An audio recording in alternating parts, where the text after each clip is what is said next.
Om Shanti. Warm welcome to tonight's session, Raj Yoga Essentials in interview format. And our theme this evening is the importance, significance, benefit of keeping a chart. As always, we'll start with a little reflection.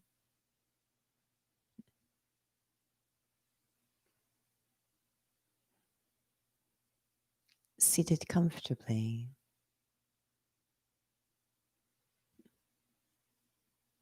with a sense of focus, attention, purpose. I look forward as a visionary, and I see my final destination, the transformation in myself that I envision on this spiritual journey.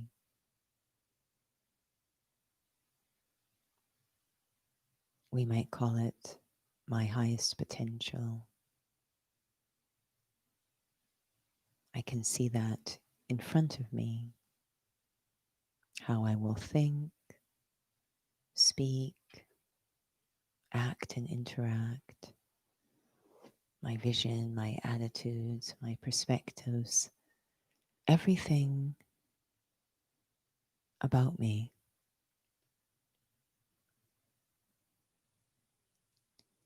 in my highest potential,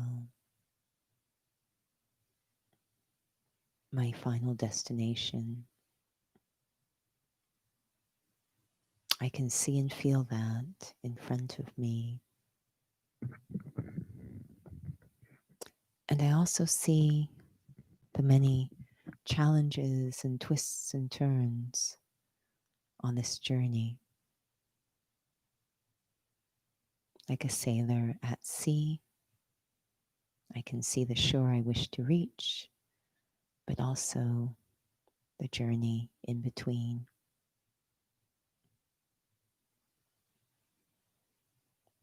And knowing how important it is to have a compass that always points to my destination, but also a chart, a way to check as I move along that I'm still on track, a way I guide myself, care for myself, keep myself honest. Necessary tools to ensure I reach my destination that I can see so clearly in front of me. Om Shanti.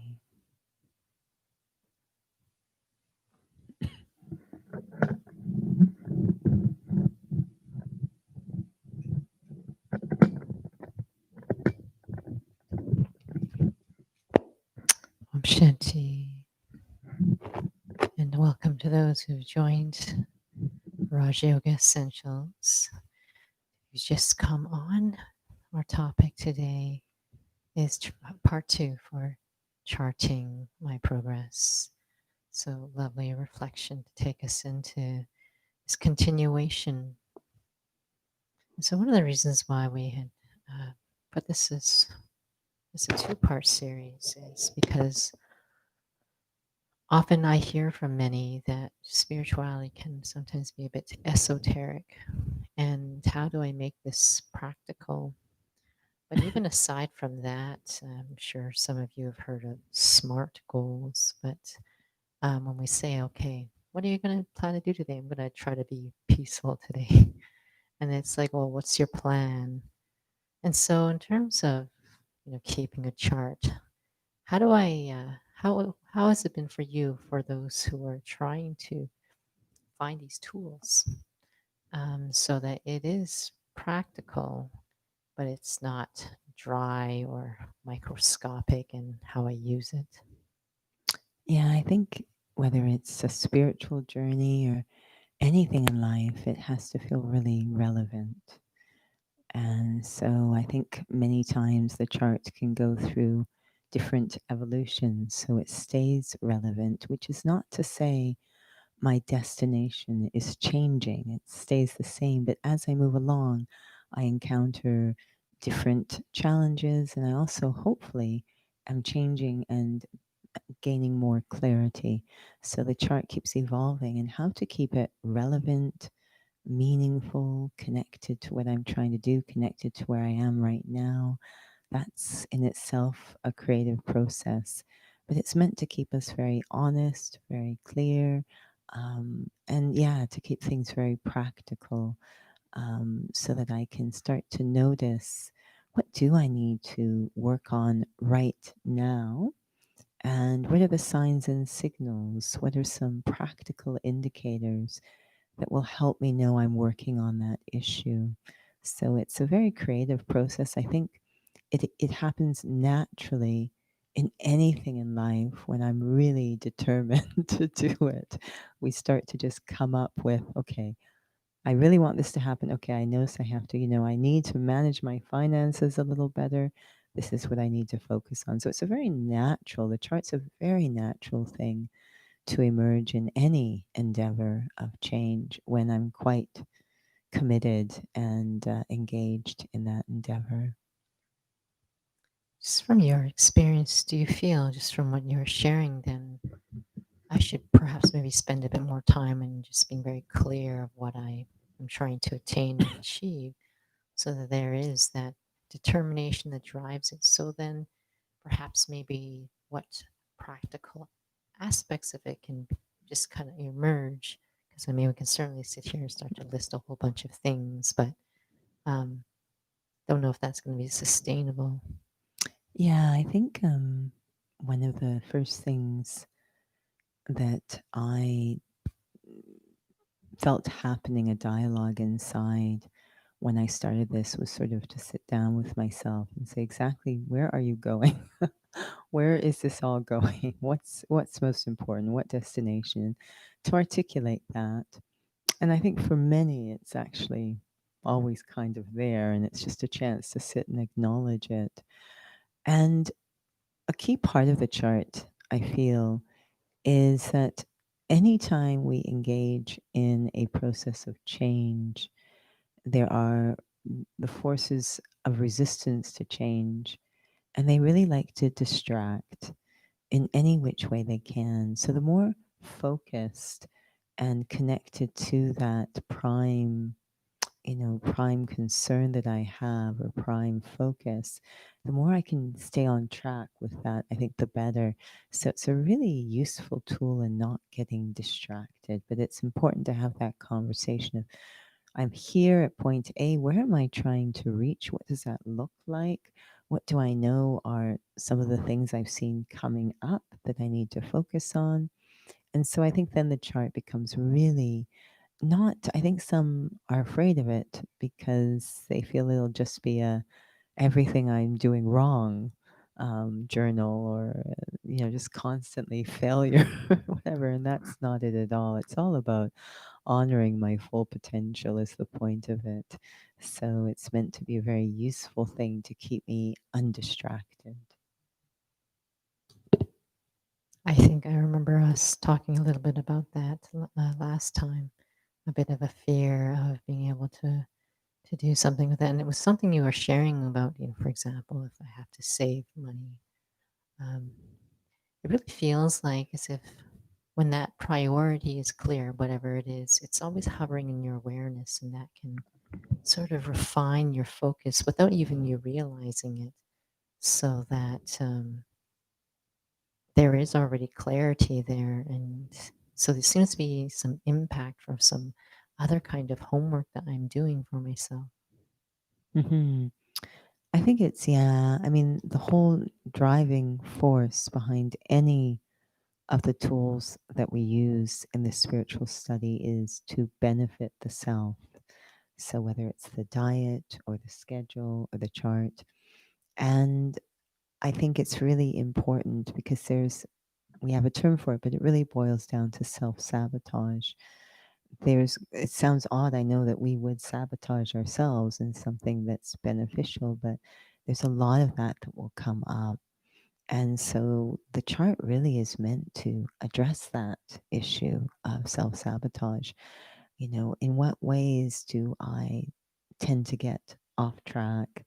And what do I need to focus off? And, to be honest, you can also, I think the chart's important to celebrate successes as well. It's not just what I need to correct, what I need to fix, what I did wrong today, but also what I discovered and where I succeeded or achieved today. It's really important. In essence, we become our own teachers in a little bit of way in terms of setting our homework and checking in on whether it was completed and was it completed well. So I always like a quantity and quality aspect to the chart.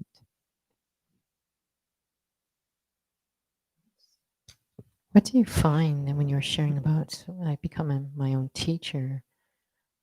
What have you found that experience that you tend to have a bit more focus in what you need to do because of becoming your own teacher versus someone else telling you, okay, I want you to check this and I want you to check that, and then you wait for the next day again to be told what you should check on. Would there be Yeah.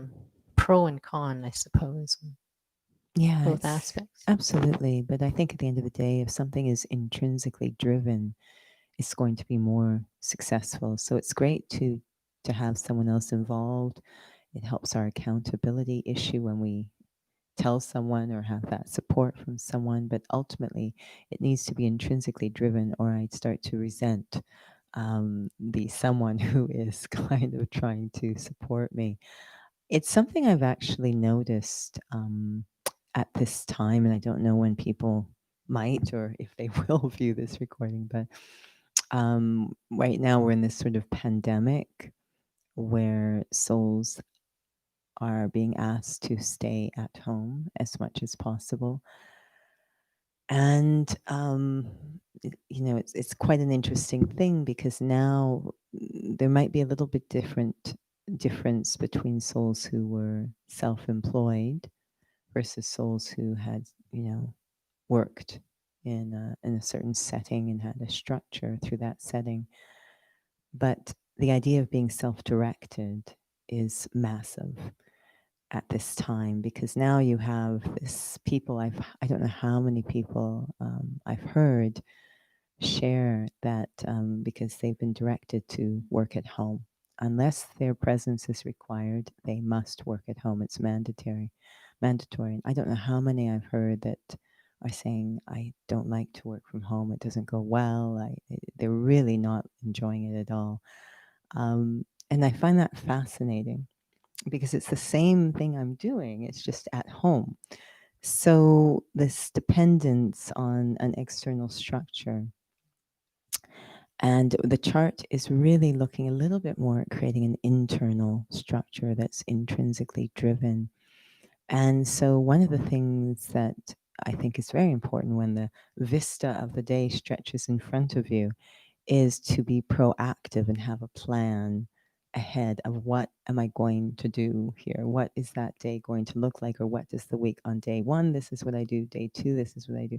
Like, so the chart is in some ways kind of developing those skills of how to be self-directed, intrinsically driven, benefit the self. It sounds odd that we wouldn't have those, but it's a real struggle. We rely a lot on external support. So I once had someone come to me, they were just starting the study, and they looked at me and said, I wish that you would keep me on track.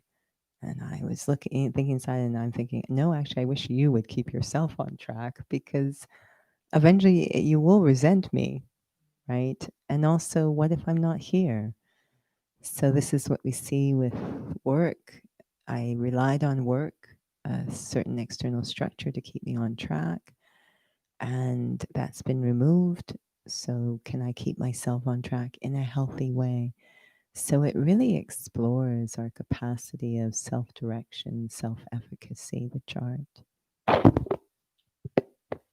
When you were sharing earlier about distractions, that can keep me from keeping focused. And when you were talking about, about relying on very external structures, it was reminding me of a very important piece that we usually touch on in most of the sessions, which is about purity.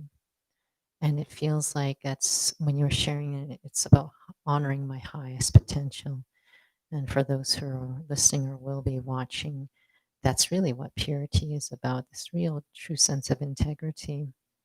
And maybe that's why people really find it scary to think that it's looking for the wrong things and not being able to even though be to be informed that this is actually what it's about. It seems like it can be a pretty you know overwhelming endeavor.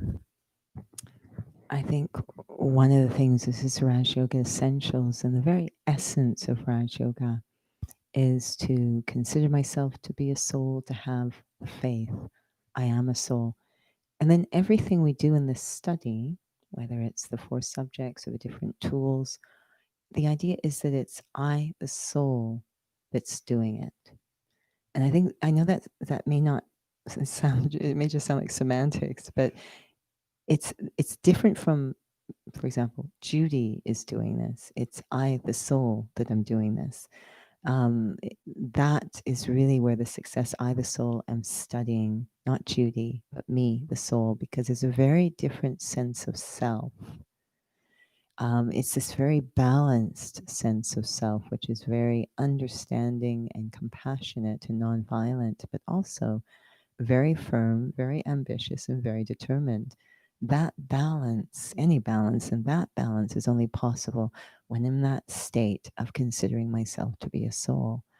So I think that's a huge part in being able to have a healthy attitude towards the chart. It's I, the soul, that am keeping the chart. I want to benefit myself and correct myself and support myself. That's the feelings when I am soul conscious or in that stage of self respect. Yes, I need to change, but I have the faith I am the soul. So the faith of what my potential is. It feels like then when it comes to actually tracking my chart, I hopefully will be in that awareness. Otherwise, it can Mhm. perhaps maybe go into a place that's quite self-critical. It is. And I know, and it's absolutely fine to keep a journal. And many have several books, actually, of realization and a journal and a chart. And they're walking around with a library, really.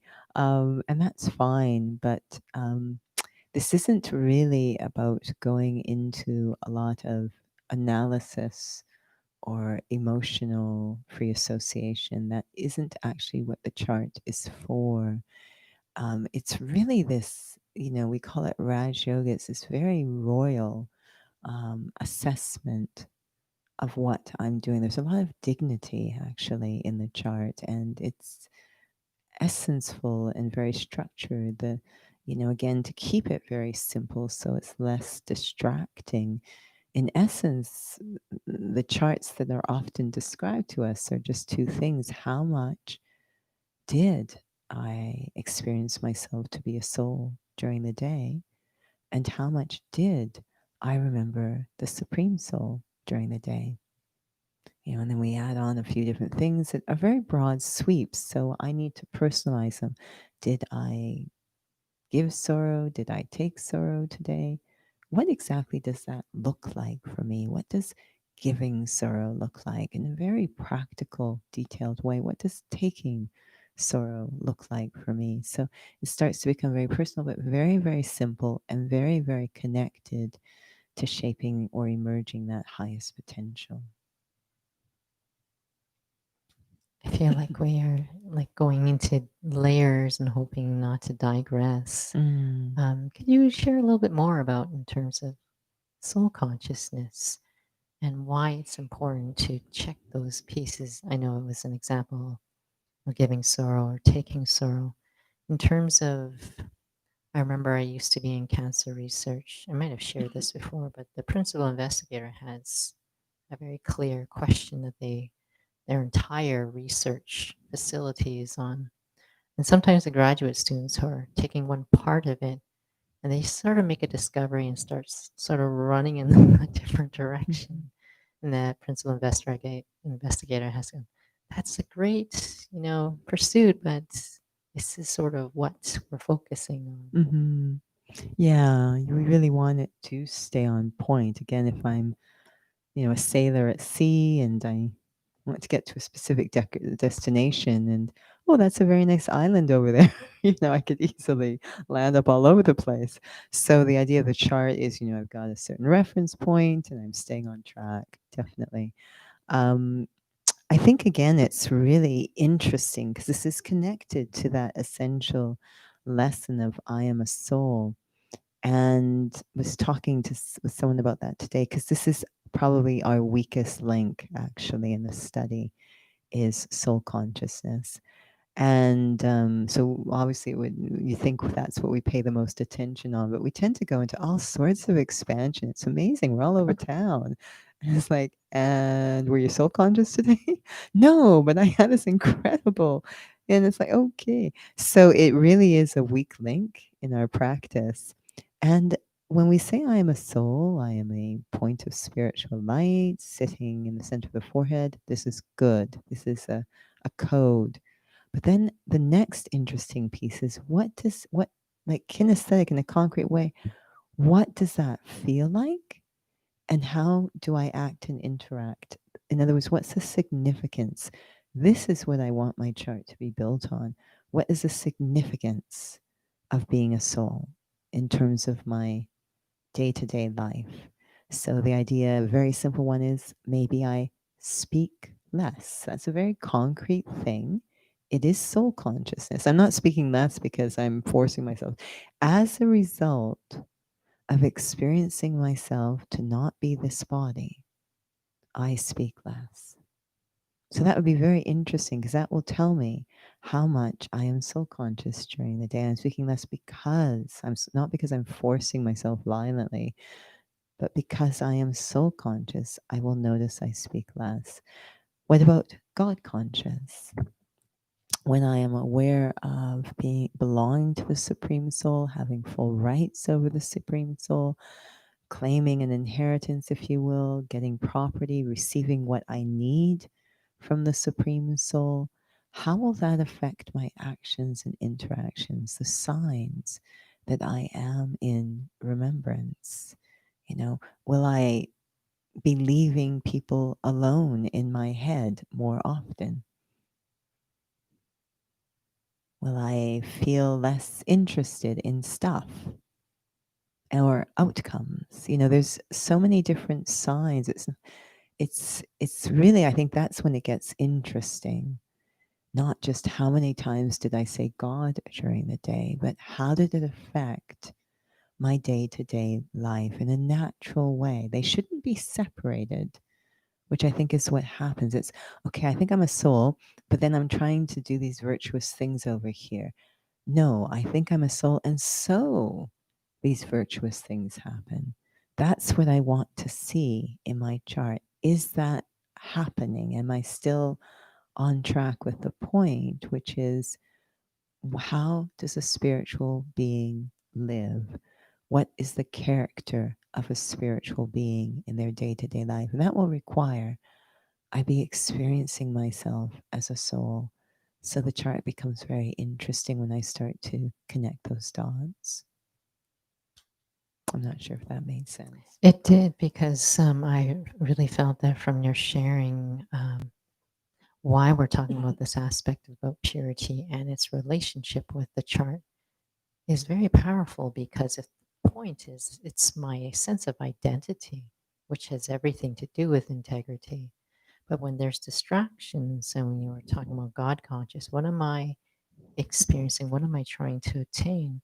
I was just realizing that this aspect of distractions, if I don't realize what my ideas of what value is, which is about purity, then I can't see myself.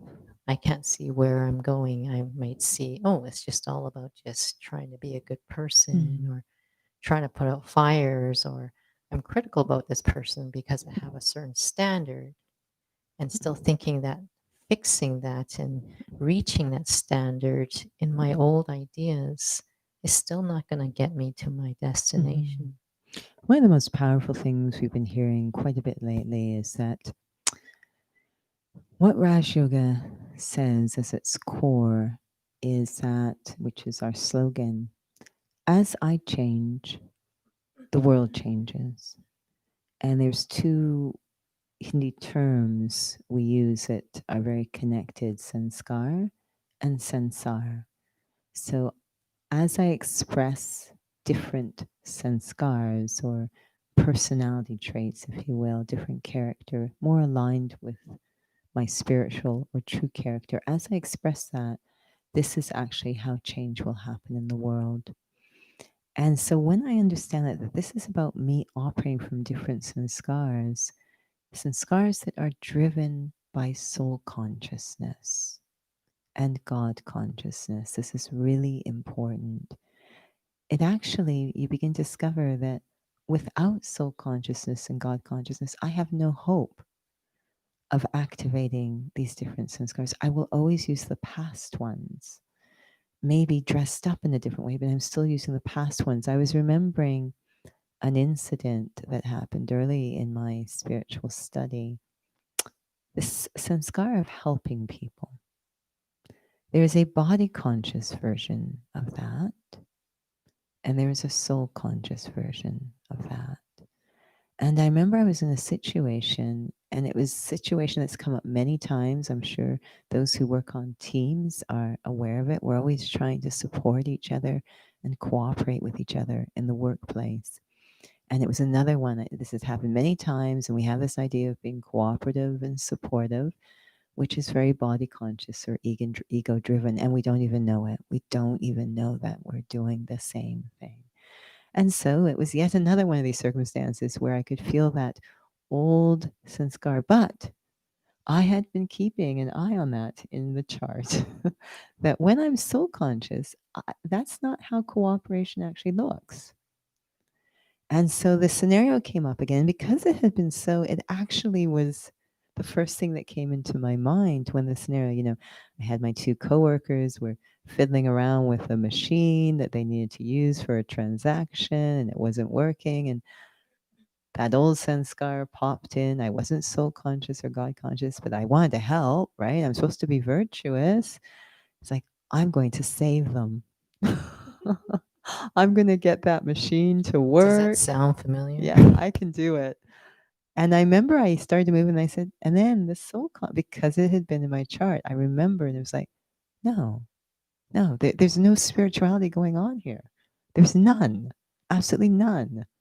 Yes, my ego will be very happy with it all, but I will not change. And therefore the world does not change either. I remember thinking, just remember you're a soul and going to this very peaceful, content place and remembering God, or as we say, Baba, our Father, and the fulfillment of that. And then the interesting thing is, I remembered they were souls too, because that's what happens when we're soul conscious, is we experience others to be souls too, and so they have plenty of capacities themselves. All I had was pure feelings. That's it. No outcome, nothing, just pure feelings. And the thought came, you know what? They'll figure it out. I'm not going to do anything. I'm just going to support them with my feelings that they are souls. And of course, they did figure it out. And so it was a very, and I was not recognized, nothing to do with me. I did not need to in any way be involved other than very respectful feelings. And so helping looks very different sometimes if we're soul conscious. And if we're keeping an eye on ourselves, we'll see how do things happen when I'm body conscious? And what does it mean to say I'm soul conscious in that same scenario? It's quite fascinating. And that's then when I begin to know things I need to keep an eye on. I need to chart. It reminds me when you share about in physical fitness, I'll need to be able to experience what a healthy alignment is so that I know what I'm paying attention to. Otherwise, it becomes quite intellectual. Okay, this is what's happening, because we can get critical and actually not be in that space trying to watch for something. But it does feel like if I have a proper alignment that I'm experiencing, I know what I'm looking for. I know when I'm off. Yes, it's quite refreshing actually, because what Raj Yoga gives us permission to do is sort of transform or adjust our idea of success. And as it said many times in the study, it's all rather incognito. And that's a protection for us as well, because so much of body consciousness is fed through the show. So now I'm charting a lot of incognito or alignment things, spiritual alignment things. Is there simplicity inside? Am I keeping things simple because of soul consciousness and God consciousness? Is it remaining simple inside? So these are the types of things. Is it okay? So maybe it's unplugged. So these are the types of things that we get to discover is, what are these incognito or just the success of being aligned? Forget about what happens after that, but just, wow, I was actually aligned. I actually had moments. I remember there was times when I thought this is such a successful day. I would have like, maybe 30 seconds where I was in a really soul conscious place. It's a very beautiful place to be. We are free of desires. And this doesn't mean that we are amoebas and we lie around, don't do anything because we have no drive. That's not what it means at all. It means that my drive is not to take something from others or the world. So these are very quiet forms of success that we will start to note in our chart. It becomes a very beautiful. I find the chart, one of the things I love about it is it heals my relationship with myself. And, God is kind of there to witness that and support that. But it's really healing the relationship with the self. And I'm able to have this respectful way of supporting the self in my own transformation. That's what I love most about the chart. And I think that would really, if there's that feeling, then we naturally want to engage in keeping a chart. Just listening to you share about, just what am I looking for? Sorry, we have a device here to see if others have questions that they ask, and our device seems to have fallen asleep. Maybe it needed a nap. So to be when you were sharing and the healing feeling that you were feeling, I was feeling a Mm, lot of just being real with the charts and what am mm, I looking at. mm, It does seem like there's courage that's needed in the face of mm, ego, mm, courage in the face mm, of ego to be able to look for something very real, because that would mm, mean there might be less of the showy things that mm, perhaps maybe makes me feel successful, but at a cost. Um, mm, but to be able to feel what you're talking about, there might be less spots of time, mm, but perhaps maybe gratifying is one thing, but sustainable and breaking into reality. mm, Like it's like as if it's like here is the carrot, here is mhm, something much more than what you realize what you can do with your chart. mhm. Yeah, I think it's very beautiful to look at the history of the chart within the study of Raj Yoga. And for that, we need to look at Brahma Baba, the first student of Raj Yoga. And we have, um, archives of his charts, if you will. And we can see that what was very nice is that he was keeping a chart from the perspective of being a king or ruler of his inner kingdom. So the idea of a Raj, again, in Raj Yoga, it's a very beautiful perspective to keep. Now, he also had the character, the natural character trait of being honest.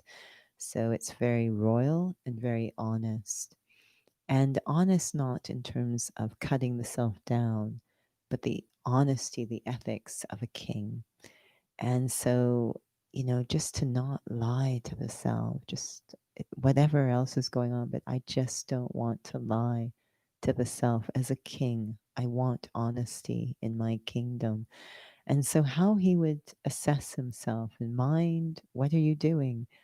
Intellect, what are you doing? What's going on in my kingdom? And to not hide anything from the self, come clean, is quite refreshing, and it's okay. It's really okay. I mean, something I love about the study. It's like, yes, this is what we're doing, and it's understandable because we're body conscious. Like, who are we kidding? So yes, there's going to be things that we're doing that are completely undermining our personal dignity. And I know it sounds odd that we would, but it's very understandable given that we forgot who we are. But if I add a layer of self deceit, then I'm really not moving forward. And so it's okay if my chart says 2 minutes of remembrance. I just want to develop that honesty and that respect for the self. And so this is a tool again to help me to do that. And I think it has been said to be such an important part of self progress because it frees us from self deception and enables us to really, really benefit the self, to have it's a declaration of my commitment to care for the self.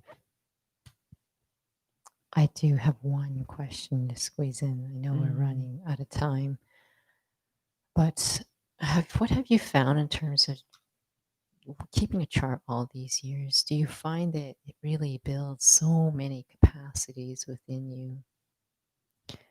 I think it does. It goes through different phases because we are changing as we go along. But I've always felt in whatever state it is, whether it's quite, and I've had very intense, complicated ones and very simple ones, but to try to always keep it because, again, I know it's keeping me safe.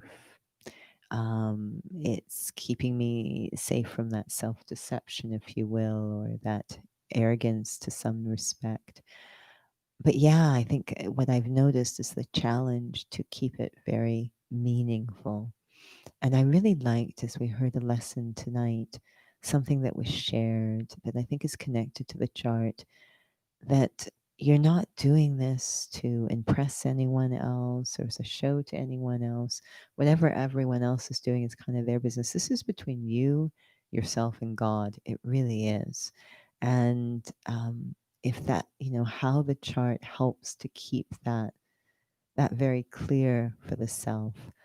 Um, if you keep a chart and you try to put impressive numbers in it as if someone is going to see it, I don't, like no one's going to see it but you. So if I am inflating the numbers or the why would I do that? So it's not that I again am looking to have a feeling of, oh my goodness, such bad numbers, but it's really this feeling of keeping things so clean within the self. And that's a very respectful thing to do for the self. If you think about relationships, if you have a relationship with someone else, um, to deceive them is not going to help the relationship, right? It's wanting to keep not hurtful, but very truthful. And so this is the relationship with myself. It's not to be hurtful, but very respectful, very truthful. But when I was talking about capacities, there seems to be a lot of sense of self that's developed. Mm. Um, Such a Yeah. sense of honesty, authenticity. attentiveness, humility. Like you're not Yeah. trying to do that, but that seems to I emerge. think, the word that was used earlier, purity, as we move along, there is more purity coming to the soul, and that will affect the clarity and usefulness around the chart. Everything in the study keeps changing as the purity changes in the soul. And so, purity just meaning the bits that are not me are slowly being removed. So it's through that remembrance that the purity increases, remembrance of God. And as that purity increases, then the quality of the chart, my relationship with the chart also changes. Well, thank you, Judy. I know we're running out of time, but it does feel like a very, very important aspect of the study, the charts. If you Mm. have questions, please let us know. I know we always have just a limited amount of time with these topics, but feel free to email to us. You can't send it in the chat box right now; it's asleep. But feel free to send your questions to us. I'll pass it back to Judy for just some final thoughts.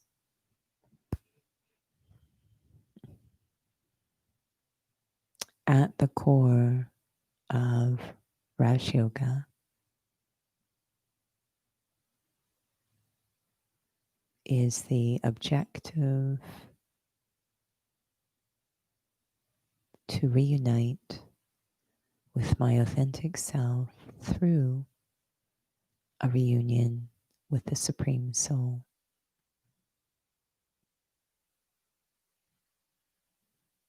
There are many obstacles, distractions, even opposition that will come from within the self in my journey.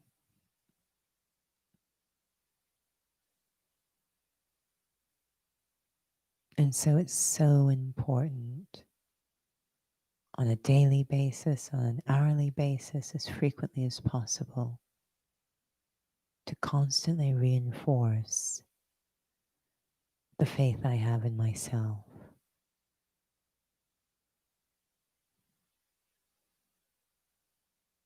The chart is a declaration of self belief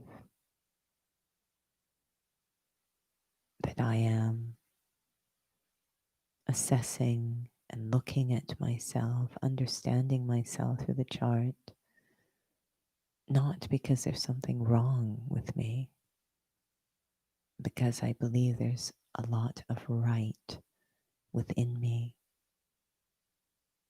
Using the chart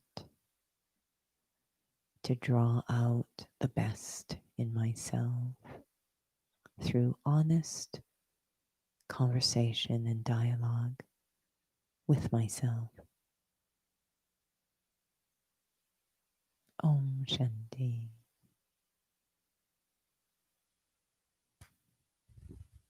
Om Shanti. Thank you for those who have joined us this evening. So, Judy, let us know what's upcoming sessions there are. So we're going into the weekend.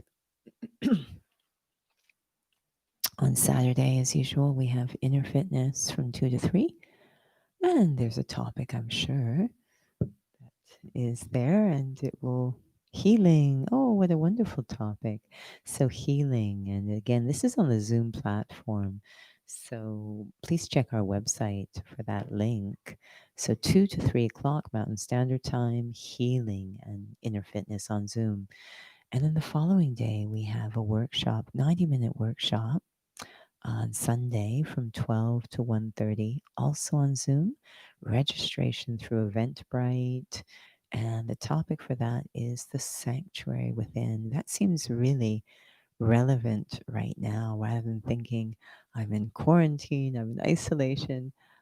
Rather, I am creating, I'm going to use this time in a powerful way and create a sanctuary in which I can, yes, heal the self, restore the self, take care of the self. It's a very important tool to have available. And because it's within the self, I can access it anytime.